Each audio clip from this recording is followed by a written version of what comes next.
Hi, welcome to Vijay's info.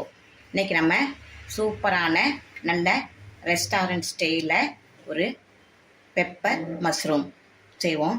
சூப்பராக இருக்கும் இந்த டிஷ்ஷு. இது நல்லா ரெஸ்டாரண்ட்லாம் நல்லா போகும். குழந்தைங்க போனால் விரும்பி சாப்பிடுவாங்க.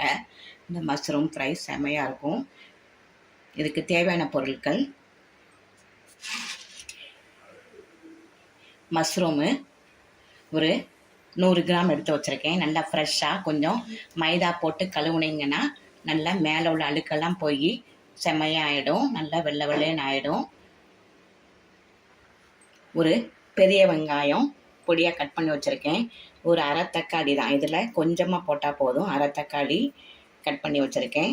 கருவேப்பிலை, மிளகாத்தூள் 1 ஸ்பூன், தனியாத்தூள் 1.5 ஸ்பூனு, கொஞ்சமாக மஞ்சள் தூள், தேவைக்கு உப்பு, பச்சை மிளகாய், இஞ்சி, பூண்டு.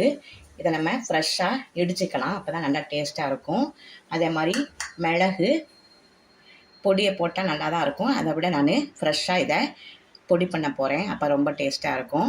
இப்போ நம்ம இந்த 3ஐயும் ஒரு இடிக்கல்ல போட்டு கூட இடிச்சுக்கலாம், இல்லாட்ட அம்மியில் நான் இடிச்சுக்கிறேன்.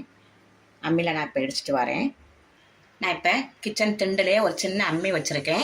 அதில் நம்ம இப்போ இந்த பூண்டு, இஞ்சி, பச்சை மிளகாவை 1-2 நம்ம இடிச்சுக்கலாம்.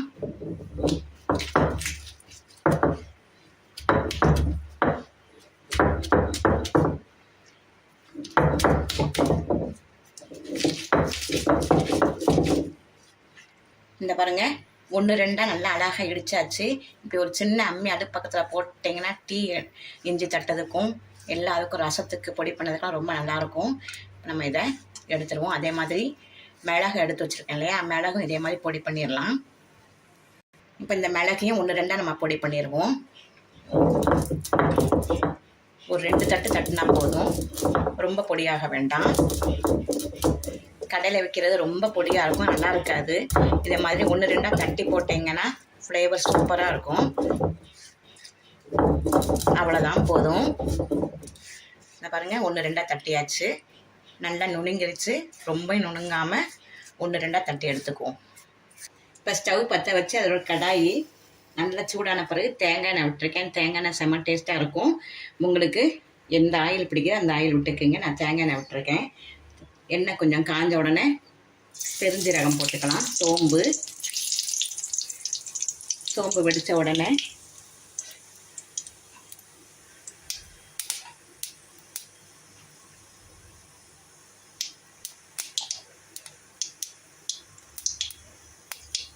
பெரிய வெங்காயம் போட்டுங்க. அடுத்து சிம்மா வச்சுக்கோங்க.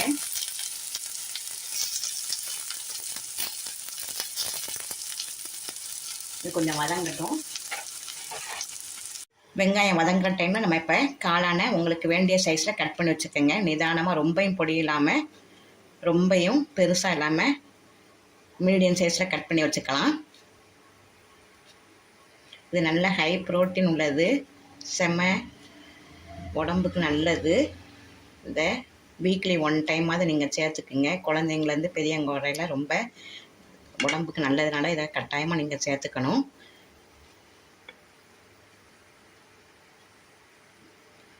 இது எல்லாத்தையும் நம்ம கட் பண்ணி வச்சாச்சு. இப்போ நம்ம வெங்காயம் வதங்கிட்டு இருக்குது, அதில் தக்காளியை போட்டு வதக்குவோம்.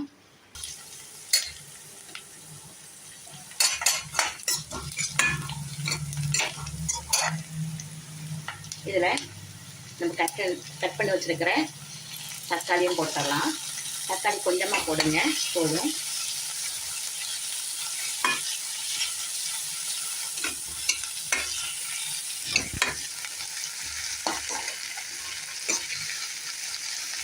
இப்போ இதில் தனியா பவுடர், மிளகாத்தூள்,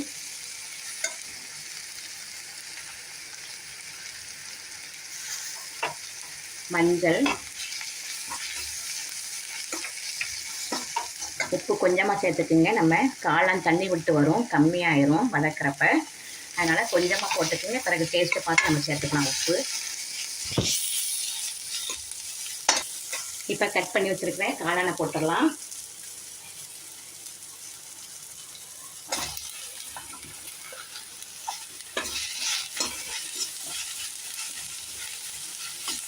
ஒரு 2 ஸ்பூன் மட்டும் தண்ணி விட்டுக்கலாம், ரொம்ப விட்டுறாங்க. இதில் தண்ணி விட்டு வரும், அதனால் ஒரு 2 ஸ்பூன் மட்டும் வதங்கிறதுக்கு தண்ணி விட்டுடலாம்.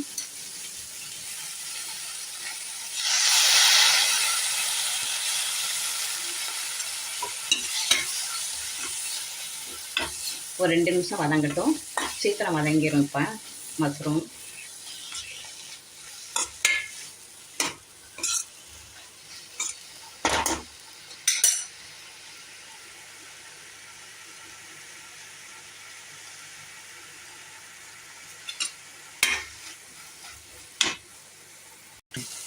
இப்போ நம்ம 1-2 பொடி பண்ணி வச்சுருக்கோம் இல்லையா, பச்சை மிளகாய், இஞ்சி, பூண்டு, அதை போட்டுடலாம்.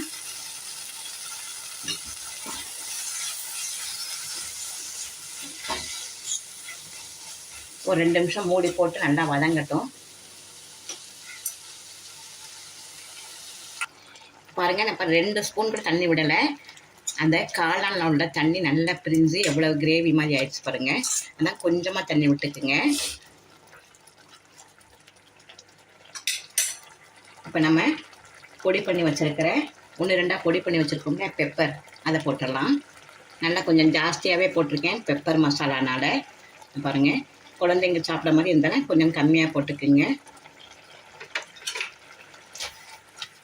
நல்ல கலர்ஃபுல்லான பெப்பர் மசாலா பாருங்கள், செம்மையாக ரெடி ஆயிடுச்சு.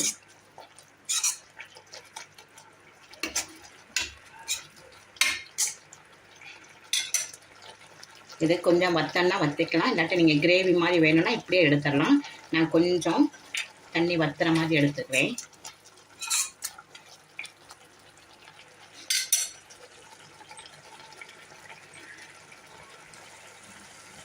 நம்ம உப்பு கம்மியாக தான் போட்டிருந்தோம். இப்போ நம்ம டேஸ்ட்டு பார்த்தால கொஞ்சம் கம்மியாக இருக்குது, அதனால் கொஞ்சமாக போட்டுக்கலாம். நீங்கள் டேஸ்ட்டு பார்த்து போட்டுக்குங்க.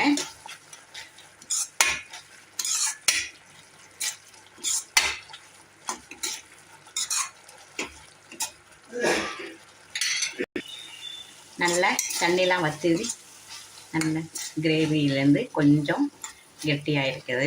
இந்த ஸ்டேஜில் நம்ம எடுத்துடலாம். இப்போ நம்ம எடுத்து வச்சுருக்க கருவேப்பிலையில் கொஞ்சமாக போட்டுக்கலாம்.